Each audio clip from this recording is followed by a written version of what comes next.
ఇప్పుడు మనము ఈ 3 ప్రాబ్లమ్స్ గురించి డిస్కస్ చేసుకుందాము. ఈ 3 ప్రాబ్లమ్స్ స్పెసిఫిక్‌గా వచ్చేసి ప్రీవియస్ ఇయర్ కాంపిటేటివ్ ఎగ్జామ్స్‌లో మనకి అడిగారనమాట. నిన్న మీకు ఈ ప్రాబ్లం అనేది ఇచ్చాను.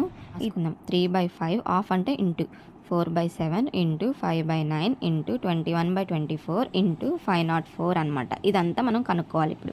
ఇక్కడ వచ్చేసి కొన్ని వాల్యూస్ డిజిట్స్ అనేటివి క్యాన్సిల్ అయిపోతాయి. సో ఇక్కడ 5 క్యాన్సిల్ అయిపోతుంది.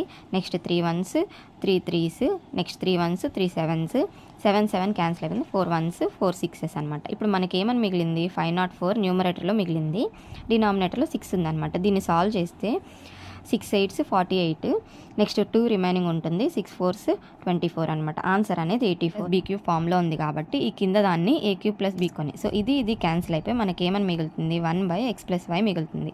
1/x అంటే ఎంత? 12, y అంటే 7, 1/19 అనేది